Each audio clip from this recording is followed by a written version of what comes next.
Magandang tanghali po. Oras na para sa maiinit na balita.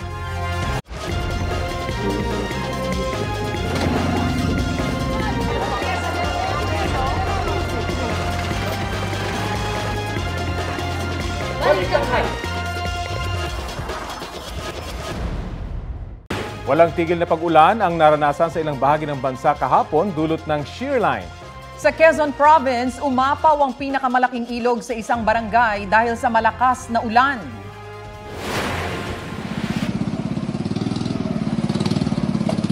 Pinalikas na ang mga residente sa barangay Kinatakutan sa Tagkawayan matapos malubog sa tubig ang maraming bahay.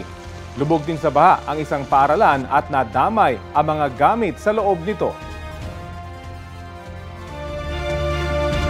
Landslide naman ang idinulot ng walang tigil na pag-ulan sa Kapalonga, Camarines Norte. Apektado riyan ang pangunahing kalsada papasok ng bayan na hindi pa rin madaanan. Hindi na rin madaanan ang Maharlika Highway sa Labo dahil naman sa pagbaha kaya ang ilang biyahero stranded sa lugar. Ilang araw nang nagpapaulan ng shear line sa ilang probinsya sa Southern Luzon, kabilang ang mga probinsya ng Quezon, Camarines Norte at Camarines Sur. Para sa update, makakausap natin si GMA Integrated News Stringer Piwi Bacunyo. Piwi, meron daw landslide sa Labo, Camarines Norte. Meron bang mga nasaktan? Yes, Rafi, magandang tanghali.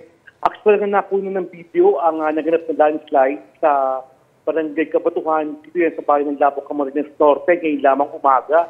Ayon sa mga residente, nagsimula yung landslide ng madaling araw at ngayon ng alas 9 ng umaga ay tuluyang gumuho yung bahay at nahulog doon sa bangin.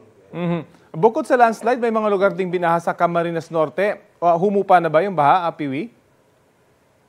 Yes, Rafi, kabila ang nagpagbaha sa probinsya ng Camarines Norte simula kagabi hanggang kaninang umaga at hindi nga padaanan ang ilang bahagi ng Maharlika Highway. Sa ngayon, Rafi, ay bahagyan ng humupa ang baha pero patuloy pa rin ang malakas na ulan sa bahagi ito ng Bicol. Meron ka bang impormasyon kung maraming mga stranded at sa Camarines Sur, kumusta yung sitwasyon? Oo, Rafi, itong ilang pasahero na patungo ng Cam Norte ay stranded ngayon sa bahagi ng Calauag, Quezon sapagkat hindi nga madaanan yung patungo ng daet. Kaya sila ay kailangan umikot sa Quezon Province para makabalik ng Cam Norte. At malalim din yung baha sa Quezon Province. Kumusta na itong sitwasyon doon? Yes, Rafi, sa bahagi ng Tagkawayan, Quezon, Calauag, Lopez at Monan ay nagkaroon na ng pagbaha simula kagabi hanggang kaninang umaga. Pero ito naman ay sa mga oras na ito ay bahagyan ng bumubuti ang panahon at umiidit na sa area ito kung kahit ang baha ay humupa na rin, Rafi. Gaano kaya daw katagal humupa yung baha, tuluyang humupa yung baha? Diyan sa mga lugar na yan, dahil alam natin, saturated na yung mga lupa dyan, hindi ba, Piwi? Oo, Rafi, inabot ng magdamag hanggang hanggang umaga kanina yung mga pagbaha. Pero sa mga oras nito ay patuloy ng pagbupa ng baha at lahat naman ng pangunahing lansangan ay possible sa mga oras na ito. Okay, maraming salamat, GMA Integrated News Stringer Piwi Bacunyo. Mga kapuso, isang bagyo ang inaasahang papasok sa Philippine Area of Responsibility sa susunod na linggo. Ayon sa Pag-asa, manggagaling ang nasabing potensyal na bagyo sa silangan ng Visayas, Mindanao area at posibleng tumbukin ang Southern Luzon. Maaari pa naman pong magbago ang datos na yan sa mga susunod na araw, kaya manatiling tumutok sa weather updates ng Pag-asa. Sa ngayon, hanging amihan, easterlies at shear line ang nagpapaulan sa bansa. Paalala lang po, posible ang heavy to intense rains na maaring magdulot ng baha o landslide. Base naman sa rainfall forecast ng Metro Weather, magpapatuloy ang mga pag-ulan at magiging malawakan pagsapit ng hapon at gabi. Asahan ang katamtaman hanggang malalakas na ulan sa Aurora, habang heavy to intense rains naman sa Quezon at Camarines Norte ayon sa Pag-asa. Pinaaalerto ang mga residente sa banta ng baha o landslide. Uulanin din ngayong araw ang ilang bahagi ng Metro Manila. Kaugnay naman po sa pag-alboroto ng Mount Canlaon sa Negros, pinangangambahan ang pagkakaroon ng lahar dahil sa pag-ulan kasunod ng pagputok ng bulkan. Ayon sa PHIVOLCS, posibleng magdulot ng pag-agos ng lahar sa mga ilog sa paligid ng bulkan yung pag-ulan. Inabisuhan na ang mga lokal na pamahalaan na bantayan yon.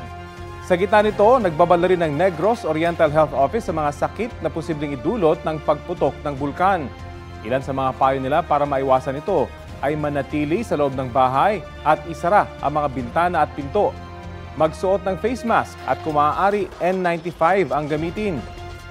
Magsuot ng proteksyon sa mata. Magsuot ng pantalon at long sleeves kung lalabas. Siguraduhing ligtas ang iinuming tubig. Kung makaramdam ng anumang sintomas tulad ng hirap sa paghinga o pangangati ng balat, magpatingin agad sa doktor. At kung pinapalikas na po kayo ng mga otoridad, sumunod na po sana para hindi malagay sa peligro. Sa ibang balita, magkasama hanggang sa piitan ang dalawang lalaking magkaibigan matapos mahuling nagtutulak umano ng iligal na droga sa Quezon City. Bagay na kanilang itinanggi. Balita hatid ni James Agustin. Walang kawala ang dalawang lalaking magkaibigan na nagbebenta umano ng droga sa drug bypass operation ng pulisya sa Barangay Batasan Hills, Quezon City. Ang mga sospek dumarayo pa raw sa Quezon City mula sa Marikina. Sinumbong po ito ng community natin dito sa Barangay Batasan. Then eventually, binalidate namin kung totoo, series of surveillance at cited namin sila sir na nagtatransact. Nakuha mula sa mga sospek ang nasa 60 gramo na umano'y shabu na nagkakalaga ng 408,000 pesos. Inaalam pa ng pulisya ang source ng droga. Sa surveillance po namin sa kanila, mostly is mga street level individual na involved din po sa illegal drugs, mostly sa Marikina at saka Quezon City area. Specifically dito po sa Barangay Batasan Hill. Mostly ng mode of transaction nila is meet up tapos referral. So hindi mo sila mapepenetrate yung grupo nila pag hindi ka na-refer ng other na parokyano din nila. Dati nang nakulong ang 42 anyos sa sospek dahil din sa kaso may kinalaman sa droga. Ang 31 anyos niyang kaibigan, newly identified drug personality ng pulisya. Itinanggi ng dalawa na nagbebenta sila ng shabu. Hindi naman sa amin yung droga na yan. Pero kayo po ba yung nagbebenta ng droga? Hindi sir. Dumating po ako dun. Andun na sila eh. Wala ko alam eh. May nakuha ba sa inyo droga? Wala ko sila nakuha sa akin sir. Maharap ang dalawa sa reklamong paglabag sa Comprehensive Dangerous Drugs Act. James Agustin nagbabalita para sa GMA Integrated News. Bibisitahin si Mary Jane Veloso sa Indonesia ng kanyang pamilya sa Lunes, December 16. Ayon sa Department of Foreign Affairs, sasamahan nila ang mga magulang at dalawang anak ni Veloso sa compassionate visit hanggang December 18.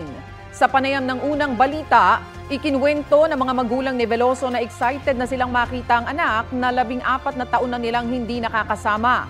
2010 nang maaresto at mahatulan ng bitay si Veloso sa Indonesia para sa kasong drug trafficking matapos siyang mahulihan ng mahigit 2 kilong heroin sa kanyang maleta.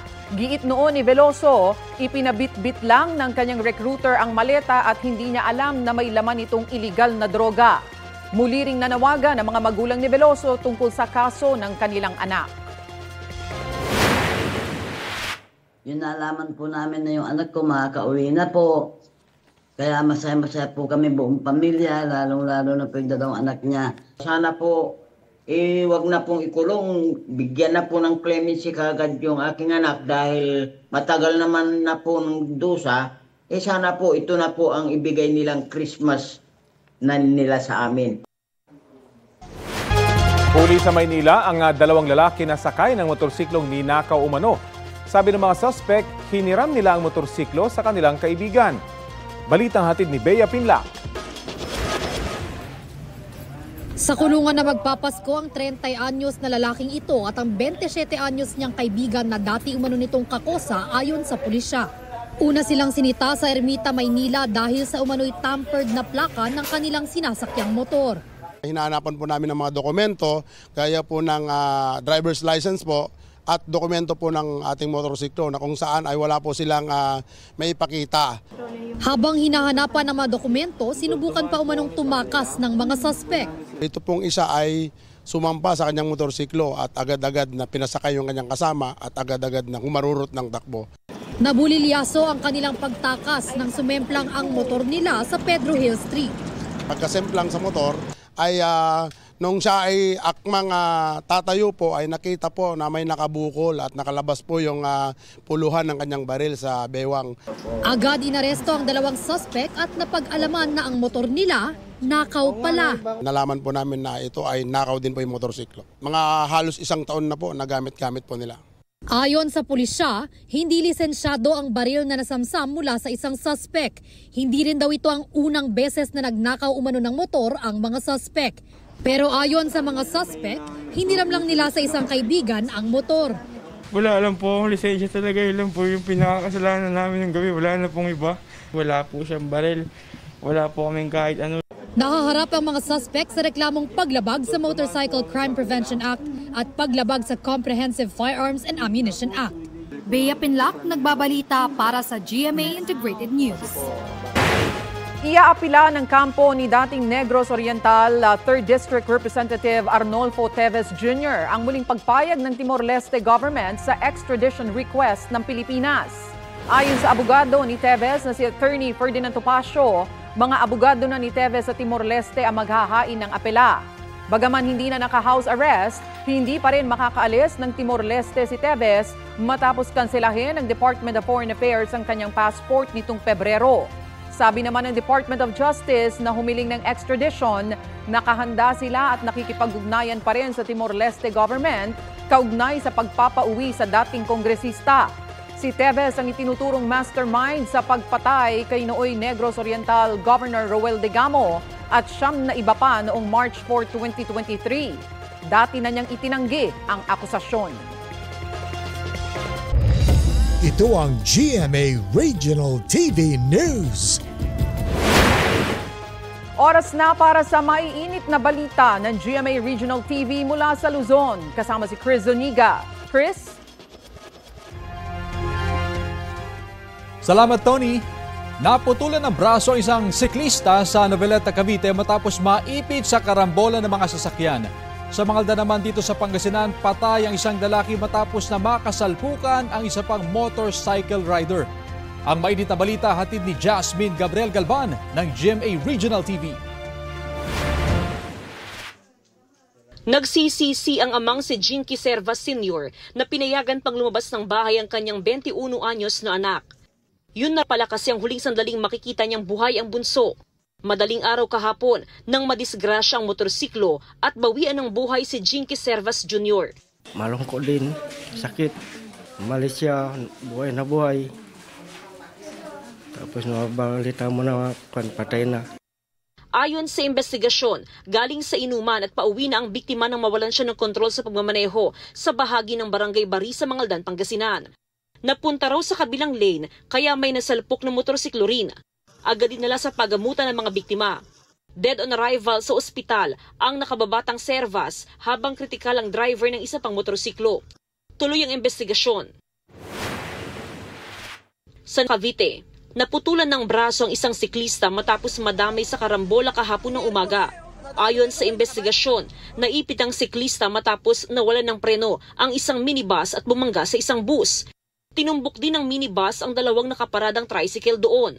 Agad na dinala sa ospital ang siklista. Mahaharap sa karampatang reklamo ang driver ng minibus. Jasmine Gabriel Galban ng GMA Regional TV, nagbabalita para sa GMA Integrated News. Binaha naman ang ilang kalsada sa Baco Oriental, Mindoro kasunod ng malalakas na pag-ulan. Dahil sa tubig, hindi madaanan ng mga maliliit na sasakyan ng ilang barangay sa bayan ayon sa MDRRMO. Umawit daw kasi ng hanggang tuhod ang baha roon. Ayon sa Pag-asa, ITZZ at Shearline ang nagdudulot ng pag-uulan sa probinsya ng Oriental Mindoro. Update tayo sa lagay ng panahon sa mga lugar na kahit walang bagyo ay nakaranas ng pagbaha at sa mga lugar na malapit sa Bulkang Kanlaon. Kausapin natin si Pag-asa Assistant Weather Services Chief Chris Perez. Magandang umaga po at welcome muli sa Balitang Hali. Magandang umaga, Rafi, at sa lahat po na ating mga taga-subaybay. Opo, wala pong bagyo pero may mga pagbahang naranasan sa ilang bahagi ng bansa gaya po sa Tagkawayan, Quezon at Camarines Norte. Hanggang kailan kaya yung mga ganitong panahon? Tama po, Sir Rafi, no? Sa ngayon kasi may umiiral or apektado ng shear line itong silangang bahagi ng Central and Southern Luzon area. So, hindi lamang yung mga nabanggit niyong lugar, kundi we're looking at the possibility of ilang bahagi ng Isabela, Aurora, Quezon, and parts of Bicol region na patuloy pa rin makakaranas na ng mga pag-ulan over the next 3 to 5 days. Ano po ba yung aasahan nating lagay ng panahon sa mga lugar na malapit naman dito sa may Canlaon, lalo't nagbabala yung FIVOC sa rain-induced na lahar? Well, sa ngayon po, bagamat hindi ito apektado ng shear line, pero asahan pa rin po natin na from time to time, posibleng makaranas ng mga pag-ulan yung mga lugar na malapit po dito sa Canlaon area. No? So magmatsyag pa rin po sa mga kaganapan weather-related at patuloy nga makipag-ugnayan yung mga kababayan natin sa kanilang mga LGU at local DRR officials para po sa mga posibleng disaster preparedness and mitigation measures. Hindi lamang dito sa Canlaon area, kundi maging doon sa mga areas din na apektado ng shear line na nabanggit kanina. No? Nagpapalabas po tayo ng weather advisory para sa kalaman po ng mga kababayan natin para magbigay abiso ng mga forecast na rainfall doon sa mga lugar na apektado ng shear line habang ang ating Pag-asa Visayas Regional Services Division naman ay nagpapalabas ng weather outlook para po sa Canlaon area. At pwede rin pumunta sa inyong website. Dito naman po sa Metro Manila, hanggang kailan mararanasan yung makulimlim at maulang panahon? Gayong ang dami yung mga nagsha-shopping ngayon. Rapi, sa ngayon ay posible within the next 24 hours ay maging makulimlim pa rin sa nakararaming bahagi ng Metro Manila at makaranas ng mga light rains. Pero ngayong darating na weekend, dinaasahan nga natin na magkakaroon ng gradual improvement ng weather dito sa Metro Manila. Ayun, good news. Ilan pa pong bagyo naman yung posibleng pumasok sa PAR bago po matapos ang taon? Well, we're looking at either isa or hanggang 2 bagyo po ang mamonitor natin bago magtapos ang taong 2024. Meron pa ba tayong impormasyon o paon ng impormasyon? Kasi usually pag December, malalakas yung mga bagyong pumapasok sa Pilipinas. Madidetermine ho ba sa ngayon yon? Well, sa ngayon po kasi, climatologically speaking, ang mga bagyo during the last quarter of the year ay malalakas talagang kategorya. No? Pwedeng umabot ng typhoon or super typhoon category. At ang karaniwan dito, kung hindi man maglagi sa loob ng PAR, sa makaragatan sa masilangang bahagi ng ating bansa at umiwas or lumiko palayo ng ating bansa, may chance rin po na maglandfall, lalong-lalo na dito nga sa Central and Southern Zone area, Visayas and Mindanao. Kaya matuloy tayong magmo-monitor dito sa kaganapan sa Pasipiko. No? Although sa next week nga, may nasaan tayo may potential na sama ng panahon na mabuo, ay patuloy po tayong magbibigay ng update kung magkakaroon po ng pagbabago sa forecast scenario natin next week. So dapat habang maaga maghanda. Maraming salamat po sa oras na binahagi nyo sa Balitang Hali. Maraming salamat din po at magandang araw. Si Pag-asa Assistant Weather Services Chief Chris Perez. Sa ibang balita, nagsumite na ng kanyang counter-affidavit si Archie Alemania laban sa reklamong acts of lasciviousness na isinampa ni Rita Daniela. Pinanumpaan kahapon ni Alemania ang kanyang kontrasalaysay sa Hall of Justice ng Bacoor, Cavite. Hindi idinetali ng kanyang kampo ang laman nito at tumanggi rin muna silang magbigay ng pahayag. Ayon sa piskalya, karamihan sa laman ng counter-affidavit ay pagtanggi ni Alemania sa mga alegasyon. Naroon din ang abogado ni Daniela na si Attorney Mariglen Garduque. Ayon sa kanya, iniiwasan nilang magkita sina Daniela at Alemania para maprotektahan ang mental health ng kanyang kliyente na anyay na trauma. Sa December 17, nakatakdang sumagot si Daniela sa kontrasalaysay ni Alemania. Ito na ang mabibilis na balita. Arestado sa buy-bust operation ang isang lalaki dahil sa pagbebenta umano ng mga iligal na armas sa Bulacan. Ayon sa mga pulis, ibinibenta ng suspect ang mga armas sa halagang 20,000 pesos. Kabilang dyan ang 9mm at caliber 45 na pistol, isang M1 Garand rifle at isa pang high-powered na baril. Tumanggi magbigay ng pahayag ang suspect na mahaharap sa kaukulang kaso. Nagbabala ang Land Transportation Office na posibleng matanggalan ng lisensya ang kumpanya ng truck na nasangkot sa karambola sa Katipunan Avenue sa Quezon City nitong nakaraang linggo na ikinasawi ng 4 na tao. Ayon sa LTO, maaaring ipataw ang suspension o revocation of license ng kumpanya kapag napatunayang wala silang maintenance record at napabayaan ang kanilang mga sasakyan. Hindi humarap sa pagdinig ng LTO ang may-ari ng kumpanya. Hindi rin nakaharap ang driver dahil kailangan pa nitong i-coordinate sa PNP. Natuklasan ding 3 beses nang may violation ng overloading ang driver. Itinakda sa Biyernes, December 13, ang susunod na pagdinig ng LTO.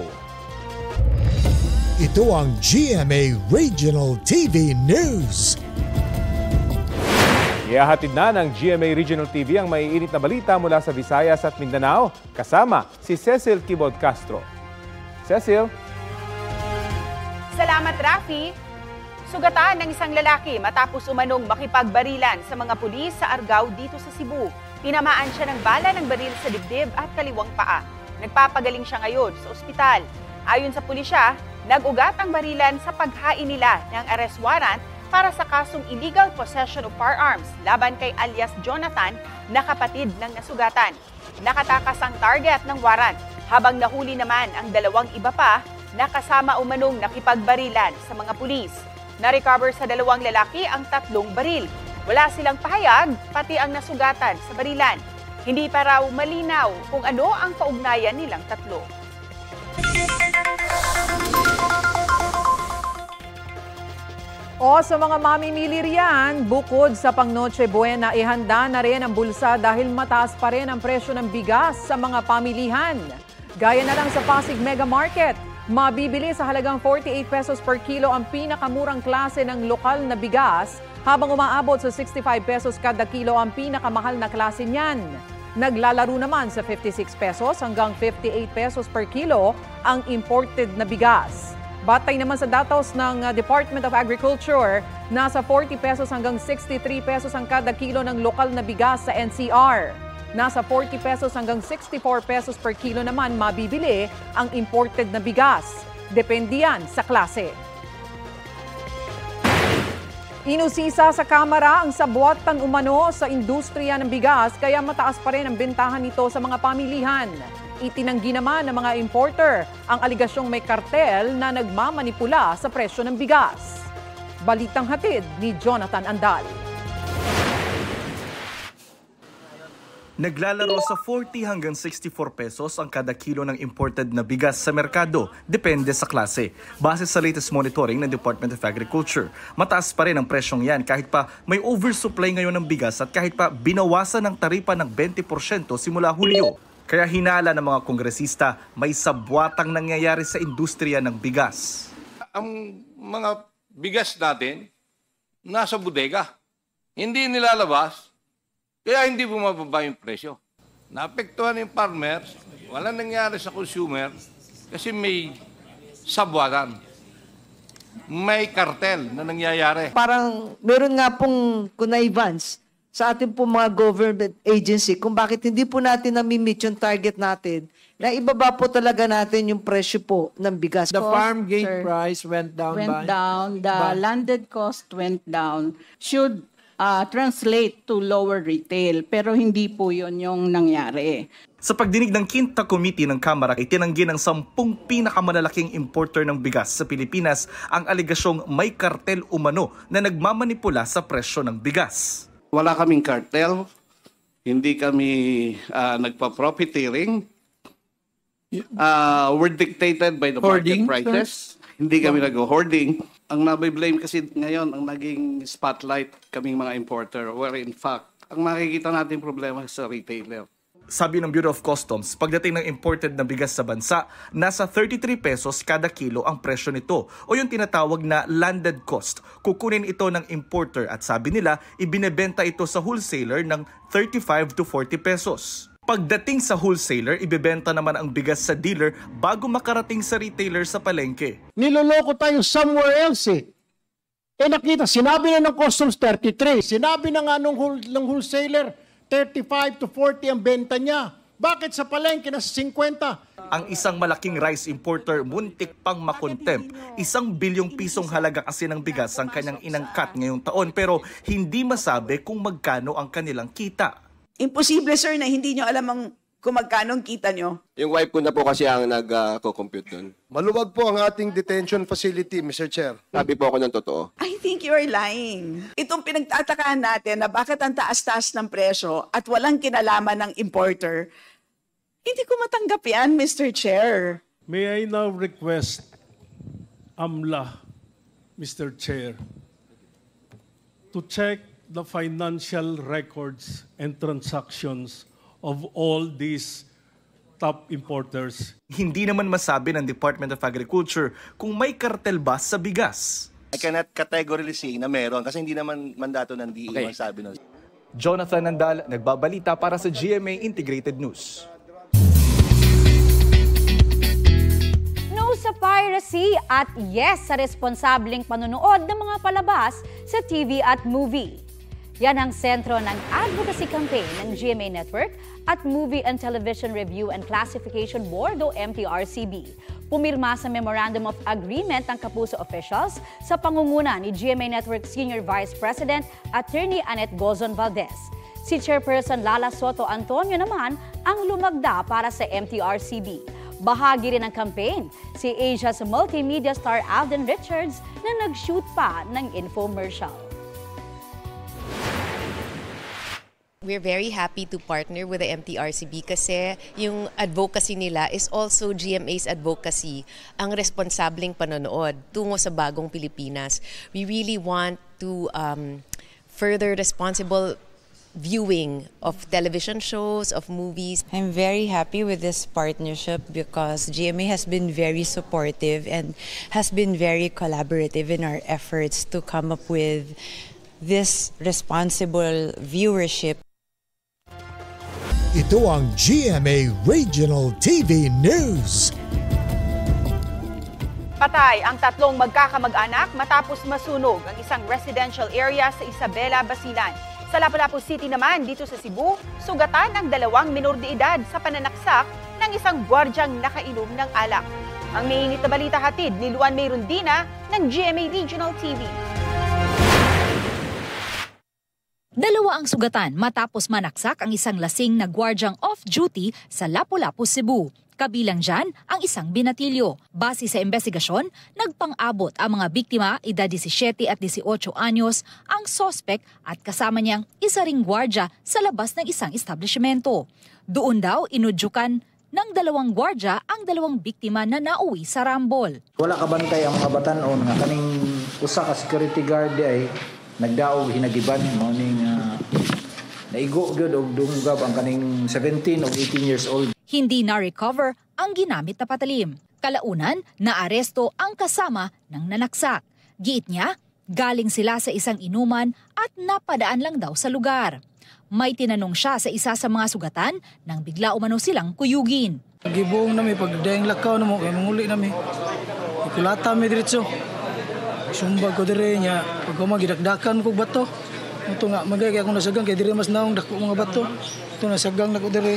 Ito natagak sa akong tiil. Sinabi rin niya na hindi siya ang sumaksak sa mga binatilyo. Iniimbestigahan na ang insidente.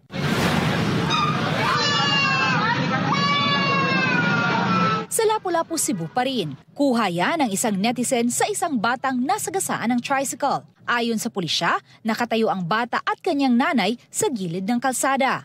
Humingi ng pera ang bata sa kanyang nanay at nang bigyan, bigla na lang umanong tumawid.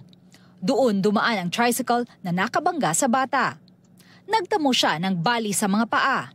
Giit ng tricycle driver sa pulisya, hindi niya nakita ang pagtawid ng bata sa kalsada. Kuan man ang ginikanan nga possible na ariglo sila.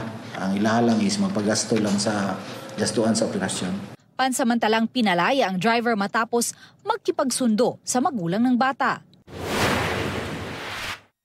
Naglalagablab na apoy ang gumising sa ilang residente sa Isabela, Basilan nitong Lunes.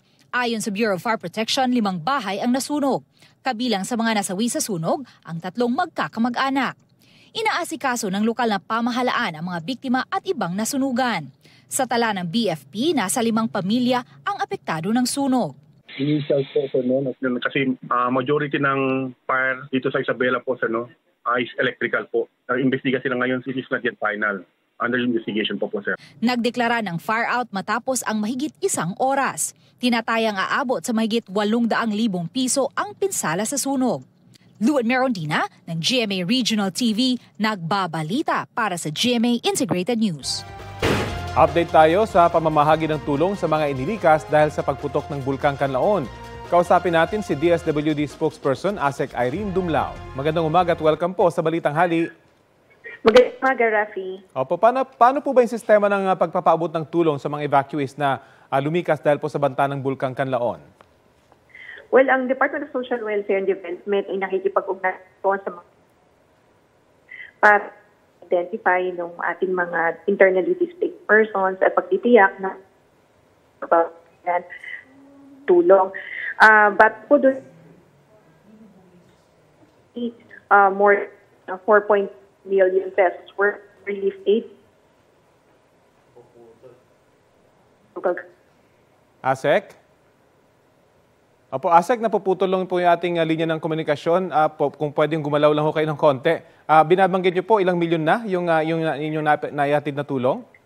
Yes, nakakahalaga na po ng mahigit 4.3 million pesos. Yung pahatid na po natin na tulong sa mga lokal na pamahalaan.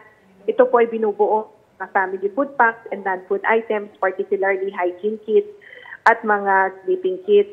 Meron po tayo rin na ginagamit. Actually, may ginagamit tayo yung family assistance card in emergencies and disasters.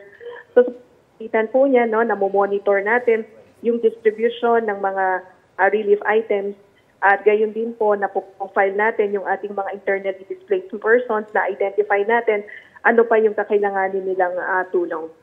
Ilang bayan o pamilya na po ba nahatiran ng tulong ng DSWD? Sa ngayon po, nadagdagan pa raw yung bilang ng mga inilikas at hindi lang sa Negros.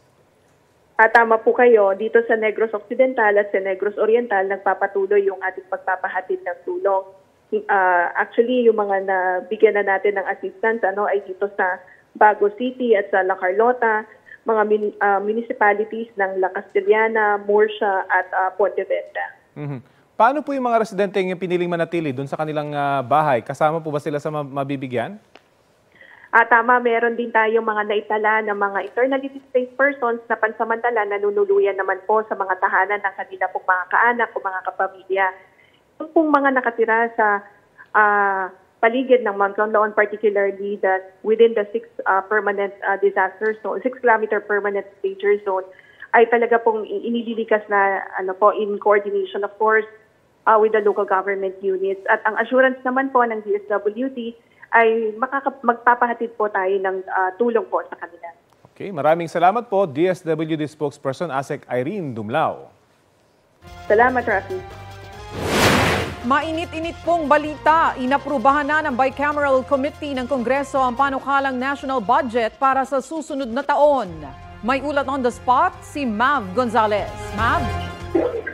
Tony, kaka-adapt lang nga ng Bicameral Conference Committee ng 6.352 trillion 2025 National Budget BICAM Report. Pero sa ngayon ay wala pa tayong detalye kung kasama ba rito yung pagtaas ng OVP budget na ngayon ay nasa 733 million pesos. Ilang senador pa raw ang hindi pa nakikita yung report kaya hindi pa nila ito pinipirmahan. Wala pa rin impormasyon kung ibinalik yung pondo ng ACA program na tinanggal naman ng Senado. Pero ang sabi ni Senate Committee on Finance Chairperson Senator Grace Poe ay tinaasan ng Kongreso ang pondo ng makahalagang ahensya, partikular na yung sa social protection, livelihood programs, health, education at disaster response. Sabi naman ni Senate President Chis Escudero kanina ay pagbibigyan daw nila ang presidente sa pondo para magawa yung mga plano at priorities ng administrasyon. Ang ilang senador na nakausap natin ay hindi raw muna pipirma sa BICAM report dahil hindi pa raw nila ito nababasa. Kabilang dito si Senador Risa Hontiveros at si Senador Bato de la Rosa. Ang hiling naman ni dating Senate President Mig Zubiri ay ibalik sa NEP levels yung ilang ahensya na sinusuportahan nila. Ang sabi naman ni Senator Grace Poe dito ay in most cases, balik naman daw sa NEP level yung mga pondo. Mamaya, Tony, inaasahang ira-ratify na ng Senado at ng Kamara ang bicameral report para ipadala na rin sa Pangulo at mapirmahan bago magpasko. Tony? Maraming salamat, Mav Gonzalez. Mga mare at pare, may mga bagong aabangang sparkle artist dito sa Kapuso Network. 10 ang pumirma kahapon sa Sparkle GMA Artist Center sa pangunguna ni GMA Network Senior Vice President Attorney Annette Gozon Valdez at Sparkle GMA Artist Center First Vice President Joy Marcelo. Kabilang sa mga pumirma ng kontrata, ang singer-songwriter na si Renee Dominic, singer-actor at pilot na si Ronnie Liang, at ang singer na si Gian Magdangal na nagbabalik GMA Network. Dagdag din sa listahan ng Kapuso leading men, sina Kevin Dasom at Pulang Araw star Jay Ortega. Kapuso na rin si Ryle Santiago na wish makasama sa project ang kanyang nanay na si Sherilyn Reyes Tan. Pumirma rin sa Sparkle ang mauhusay na mga aktor na sina Arthur Solinap, Carlo Gonzalez at Michael Flores. we're very happy na nakita naman natin na ang dami naman nilang tried and tested. They all have exceptional talent and they're very welcome to join us in Sparkle. Huling bakbakan na sa grand finale ng The Clash 2024. Sino kaya ang pinakamatibay kina power biritero ng Bicol, Alfred Bogabil? Pride vocalista from Zambales, Angel D. Laguna's trending streamer na si Chloe Redondo. At soulful Gen Z ng Las Piñas na si Naya Ambi. Nakatsikahan ng inyong kumare ang Final Four Clashers. Ikinuwento nila ang naranasang struggle sa buhay, pati na rin ang tough competition sa The Clash. This Saturday, tatanghalin na ang kampyon ng The Clash Nation, 7:15 p.m. sa GMA Network at Kapuso Stream. May replay din iyan dito sa GTV ng 9:45 p.m. Good news para sa pensioners ng Social Security System o SSS. Na-release na ang inyong 13th month at December pensions. Umabot sa 14.3 billion pesos ang naipamahagi para sa 1.2 milyong pensioners nitong December 4. Para yan sa may mga contingency date na 16 hanggang katapusan ng buwan. Una nang naipamahagi noong November 29 ang pension para naman sa mahigit 2 milyong pensioners na may contingency date na 1 hanggang 15. Halos 18 billion pesos naman ang inilabas ng SSS para dyan. Ito ang GMA Regional TV News.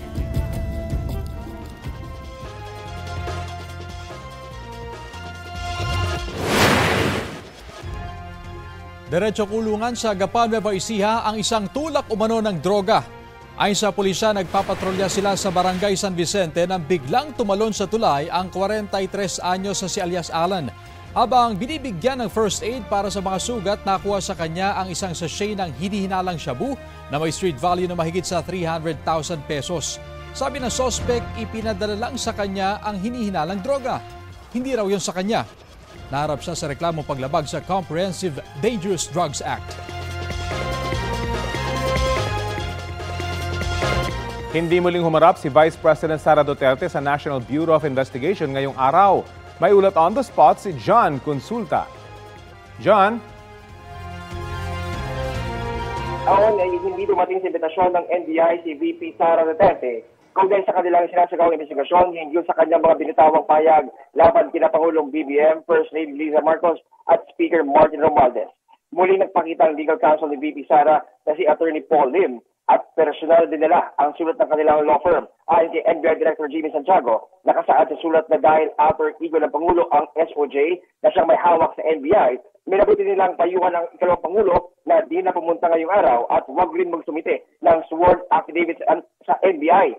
Tugon ni Director Santiago, nirespeto nila ang payag na ito ng kampo ng pangalawang Pangulo, pero giit niya mananatiling impartial ang NBI at ang mga abogado na nag-iimbestiga sa usapin. Ayon kay Director Santiago, itutuloy nila ang kanilang investigasyon at matapos timbangin ang lahat ng ebidensya at mga pahayag ng mga nauna nakapanayam ng investigating team, inaasahang may susumite ang resulta ng kanilang fact-finding investigation at recommendation sa unang bahagi ng January. Sa kabila nito, natiling bukas ang NBI kay VP Sara na maaari ito magpunta o magsumite ng affidavit kaugnay sa ginagawang investigasyon. Sinabi kahapon ni VP Sara Rafi na hindi siya makakapunta sa NBI ngayong araw dahil sa prior commitments. Yan mo na latest narito sa NBI. Balik siya, Rafi. Maraming salamat, John Consulta.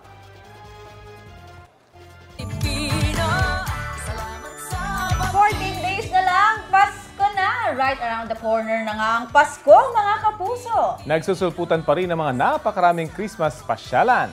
Tsaka na magpaka-demure dahil pabunggahan ang labanan. Makulay na Christmas ang bati ng Libungan, Cotabato. Malapitan man o from afar, agaw pansin na display ang makikita mo. Meron mga mini Christmas house at Christmas tree na gawa sa sari-saring materials. It's beginning to look a lot like Christmas na rin sa Candon, Ilocos Sur. Extra colorful ang gayak ng isang Christmas village doon. Tampok ang mga holiday attraction na inspired sa animated movies. Ito po ang Balitang Hali. Bahagi kami ng mas malaking misyon. Rafi Timo po.